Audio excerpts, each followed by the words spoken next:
Okay, so before we actually begin, I have to ask you some question because I am not from States, I am from Europe. And is it a common thing in the United States to have air conditioning set so low? Like it's freezing here. And it's like everywhere because this is my 6th time in the US and it's like everywhere I go, it's just freezing. And it doesn't matter if it's like 60 degrees outside or 80, it's just freezing always. And it's not just air conditioning, it's also with water. Wherever you order water, you get more ice than water. So that's another thing I always see. Also, one funny thing that happened to me a few days ago, I was near Yellowstone National Park, and I was heading back to my motel room from dinner. So it was already late, it was like 8 p.m. or something. And it was kind of cold and windy, so it was like 50 degrees.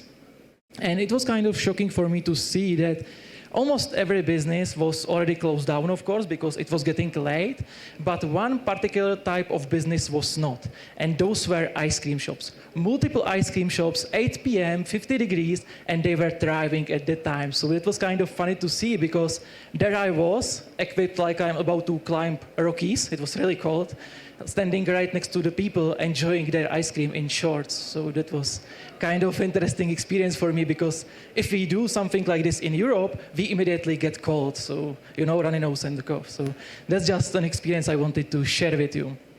Okay, so my name is David. I work as a systems security engineer and a team leader in Czech Republic. My main responsibilities are taking care of my team, of course, and securing and analyzing Windows infrastructures and Active Directories. During my career, I have analyzed over 30 different infrastructures, from smaller ones to bigger enterprises.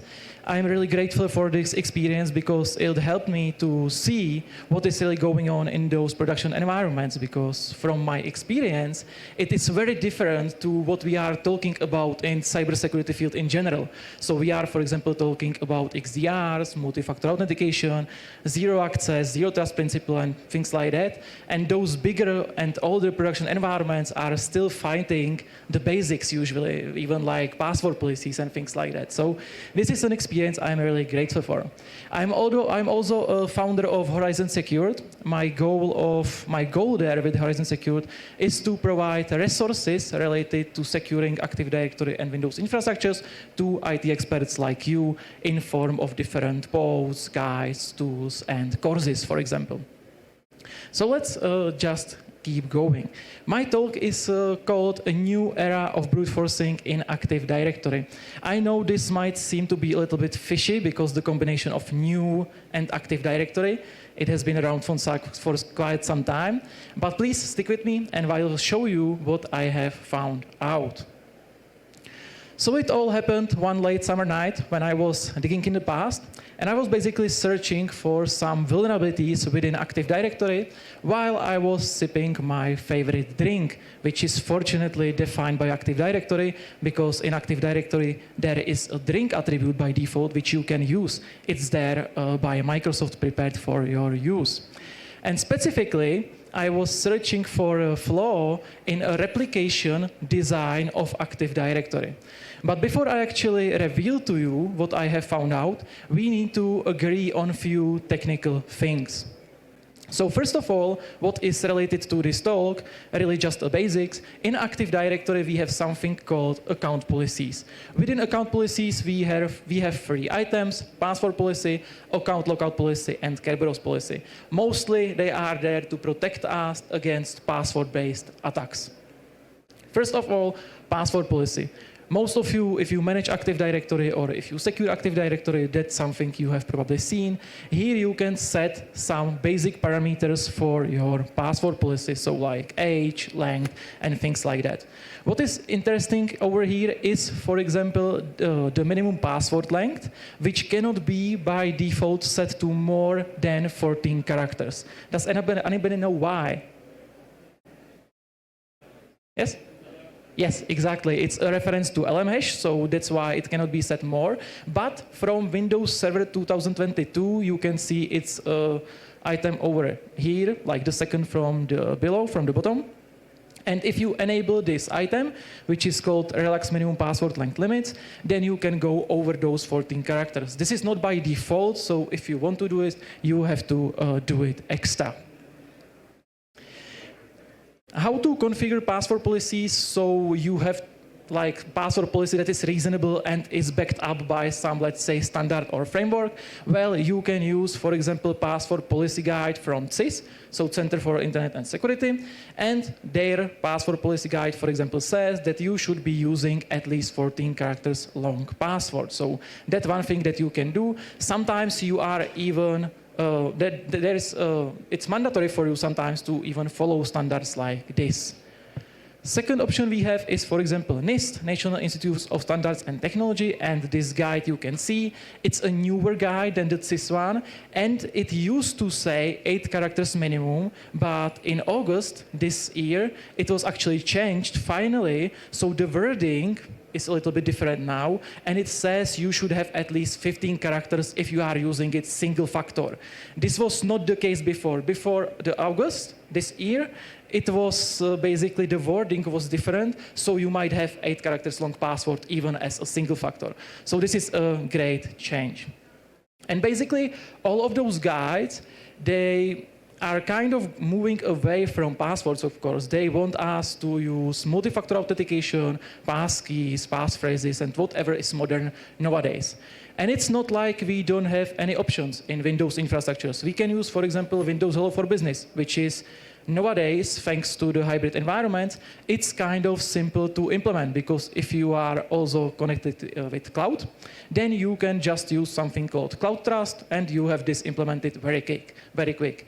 What does it actually mean? Your users are able to log in into your computer with biometric identification, so that's much easier for them.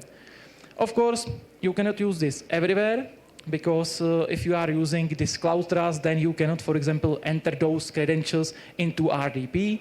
You would have to use something else. So this is more of a solution for users, because it's specifically, this is the Cloud Trust, I'm sorry, I forgot to click it, because it's actually device-bound authentication. Basically, the secret should be in TPM, Trusted Platform Module, and that's why you cannot just reuse it on another machine. So this is something more of for users. If you want some solution, for example, for administrators, or it does not really matter for whom, then we can use smart cards. It's very simple to implement in Windows infrastructures. All you need is just some certification authority. Please build your certification authorities in multi-tier hierarchies, so do not just build one certification authority. Use at least 2-tiered public key infrastructure. And then you just keep enrolling certificates for your smart cards, and you are able to authenticate with them even in RDP. So that's some solution you can use for your administrators, for example, which is simple and can be kind of cheap. Please, when you are implementing smart cards, do not forget about this checkbox. This checkbox basically says that the account must authenticate only with smart card. And what it does, it basically removes the password for the account, and it replaces it with some random one, which is 120-something characters long password. There is one more checkbox that is not so much known, and that's actually this long text. And basically what does it say? It enables rolling of NTLM secret, because once you start using smart card, you still have some kind of NT-hash in the background, because smart card is still just an interactive authentication method, and you still, or your credentials can still be abused by an attacker in form of Kerberos tickets or NT-hash, for example. And this NT-hash, if you are using smart card, never changes once you started using the smart card. And that's why there is this checkbox. If you check it, then this NTLM secret NT-hash is getting rotated according to your password policy. So please do not forget about this one. It's really important. Back to the password policies. In Czech Republic, we have one very interesting thing, which is called Czech Cybersecurity Decree. And basically, critical infrastructures must follow this specific law, which is there. And it says how your infrastructure should be hardened, should be secured. And one thing that is very interesting there, and that I have never seen anywhere else, is basically they separated how your password policy should look like. So they say you should have 12 characters long passwords for users, 17 for administrators, and there is even said that you should have 22 for service accounts and application accounts. This is very interesting because if you should, or if you would configure 17 characters for everyone, then we know how it would probably end, right? Users would be just writing those passwords down somewhere, or they would be reusing something with just dot at the end of the password and things like that. So this is a very cool idea to separate those password policies into multiple configurations. But how to actually do it in Active Directory? Because this is straight from the documentation that each domain can only have one account policy. The account policy must be defined in the default domain policy or in a new policy that is linked to the root of the domain. Well, what does it mean is that you cannot define multiple group policy objects for your account policy and password policy in general within Active Directory. So this, what you can see, does not work. This is something I can see a lot during my assessments when administrators are trying to create multiple password policies and just linking them to some sub-OUs. This is not how it works. It cannot basically work because password policy is a computer configuration policy. It does not apply to users. So this is not how it works, obviously. So how to actually do it? Does anybody know? Yes, of course, multiple hands, I'm sorry. This is the hand I have seen first. Yes, fine-grained password policy. So this is something you can use. It looks just like group policy, basically, or at least like the items are the same inside. Also, it is available in the newer console, because it has been there from 2012, Active Directory Administrative Center. Does anybody use this console like on regular basic? Oh, really? Oh, you surprised me. Okay, I don't, just when I need to, because there are some specific things you need to do there, like, for example, fine-grained password policies, or enabling recycle bin, or, for example, authentication policies, and things like that. So you must go there eventually, but most administrators do not even use it. So here you can configure the password policy, you name it, you give it some precedence, and the part we cannot see is who is the target. You are specifically saying that the target is some group or some user. So this is better because you can have as many of those fine-grained password policy objects as you want. Another item within account policies, and this is very much related to the point I'm trying to get to, is lockout policy. Lockout policy is very basic, so you just say after how many bad password attempts, the account gets locked out. This can also be granularly configured within the fine-grained password policy. You can see it on your right, and basically it says the same. Once you create a fine-grained password policy, you have to configure this. If you leave this empty, then no lockout policy is actually applied. So just fill it in if you are using a fine-grained password policy.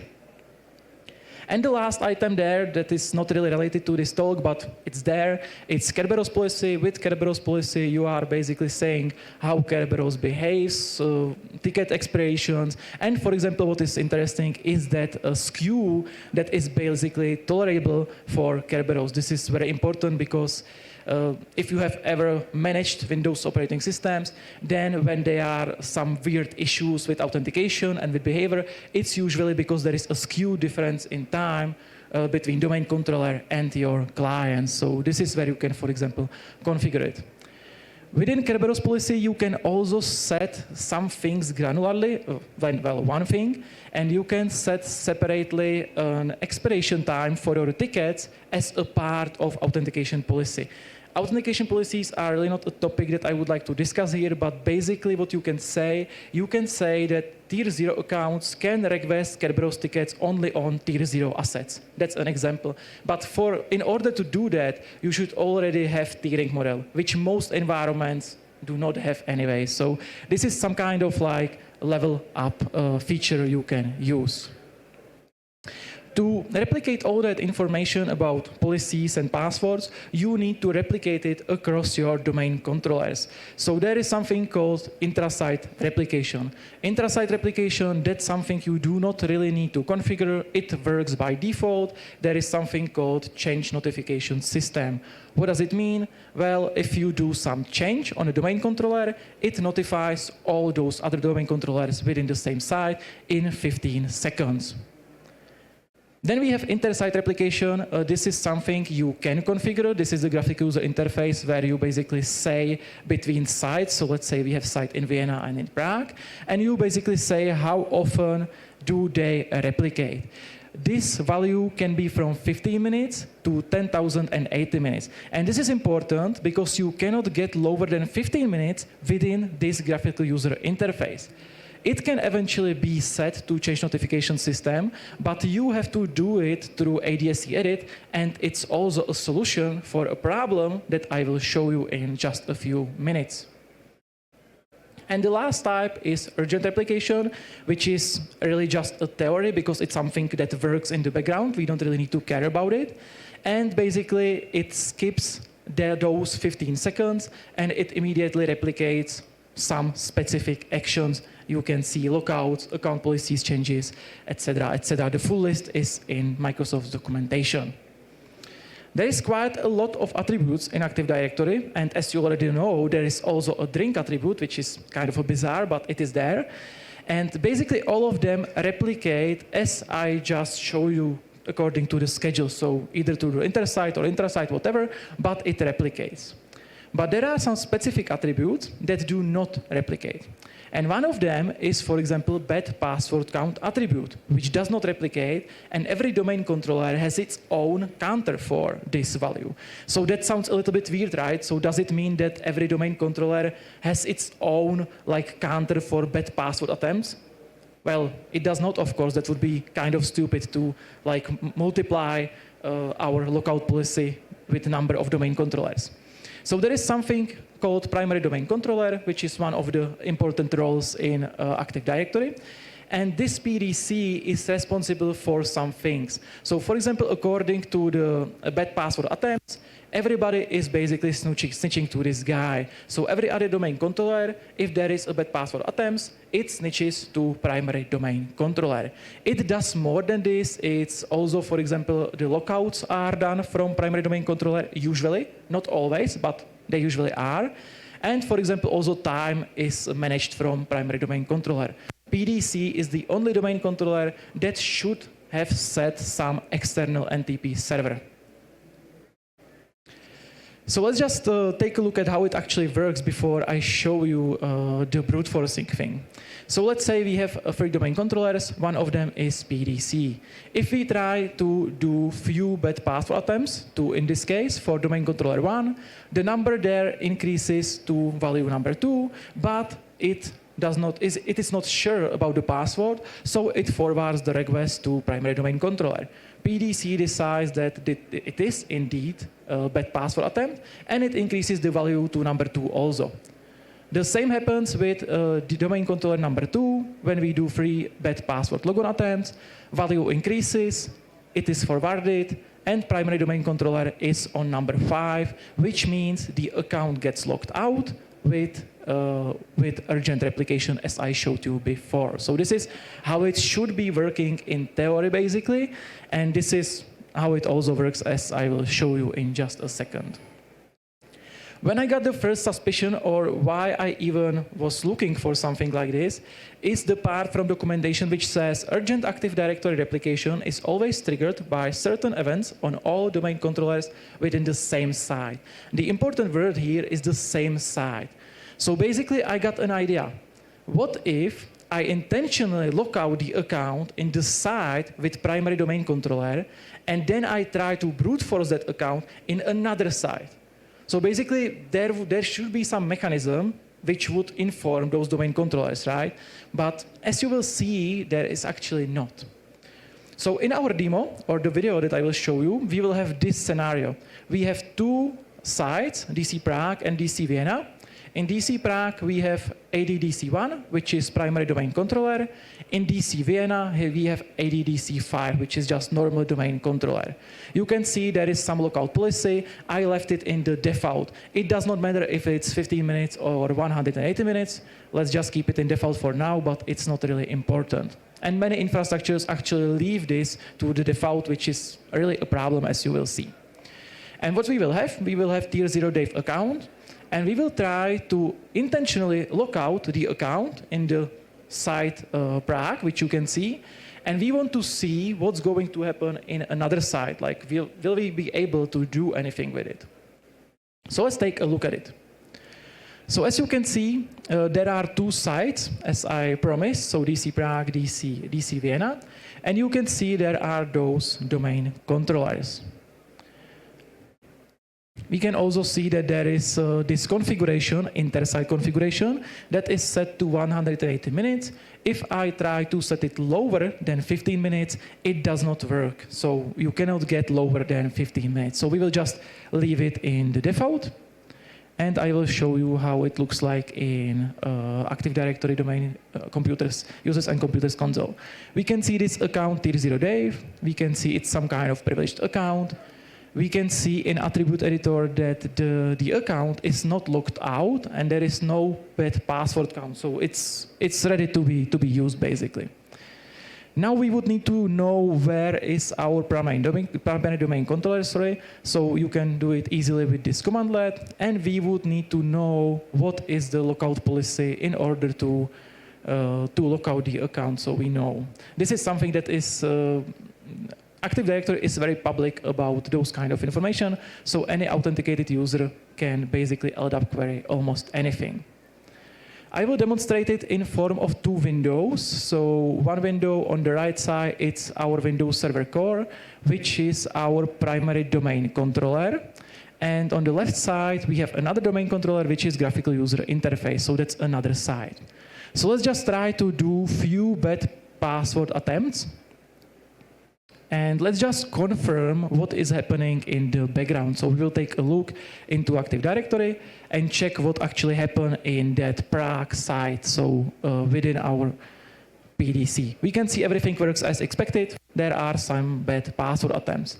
Now let's try to lock out the account. You know that it's locked out by this long wait time. And now let's again just check what has happened, so we can really just step-by-step confirm what is going on in Active Directory. So we can see after the refresh that there is bad password count at number 5, and we can see there is some lockout time. So that means the account is locked out. It needs to be, of course, transferred to a timestamp. And on the left side, we will now try a few bad password attempts. So let's see. Let's try in DC Vienna, incorrect password. Great. So now it shows us that the account is locked out, so it probably works as expected, and everything is great. So let's just try a few more bad password attempts, just to be sure, more than 5. So we are really going beyond the lockout password policy. And after those bad password attempts, let's just for fun try the correct password. And you can see I was able to log in. So even though it was just trying to convince me that the password or the account is actually locked out, I was still able to log in even after 5 or 6 different bad password attempts. What actually happened? We will take a look in Active Directory. How does it look like? And I will explain to you in just a few seconds. So we can see we are really logged in. We are online basically in that Active Directory. Let's see if something changed in the DC Prague. No, it's still the same. So let's just switch to site Vienna, to that other domain controller. Let's see what is there. And there is one more thing that is kind of shocking about this case. And we will see that within the attribute editor part. And we can see there is not even single bad password count in DCVNA, and the account is not locked out. So not just we are now able to brute force that account as much as we want, but it does not even record those bad password counts. Well, what actually happened, it's quite simple, because DCVNA, because it was a bad password attempt, it forwarded the request to DC Prague, which is a primary domain controller. But primary domain controller did not care because it was locked out. So it just returned the message, it's locked out. And that's why there is not even a record about that bad password count in the attribute editor, because they don't know about it. So this is a behavior that is available by default in Active Directory, and everybody can use it in order to brute force accounts how many times you want. So you can do this thousands times through some kind of piece of code or script or whatever until the account is locked out in PDC. So this can be very well abused. I have, of course, notified about this Microsoft, but I did not expect anything else than that it's a feature, of course. So it's a feature, and it's, of course, true. It's a feature. This is how Active Directory behaves, and it's how the topology works like. So no blame on Microsoft on this one. It's just kind of funny to hear that something is a feature, because that's how it goes usually with Microsoft. Of course, the whole thing, and one more thing I wanted to ask you, sorry, we have seen the Windows Server Core on the right side. How many of you have ever used Windows Server Core? Okay, some hands are up. Great to see that, because it's so hard to convince administrators to use this edition. Like, they never want it. It's so hard to convince them. And it's no different, basically, because you anyway build some kind of like jump station or privileged access workstation to manage it, so you don't need graphical user interface, but it's just hard to convince them. Okay, back to the monitoring part. This whole thing is kind of loud and noisy, of course. So there are many different event logs that you can catch. So there is, of course, 4625, 4740, 4771 because of Kerberos, and 4776 because of NTLM. From my experience, people are really not collecting those events, or they are collecting them, but they have no alerts set for them. So be sure to include them within your alerts and within your monitoring, because it's very important, and then you would know about this. When does this attack apply to you? When you have multiple sites. So if you are working in an environment when there are multiple sites and there is this replication set to 15 or 180 minutes, then this attack applies to you and can be used.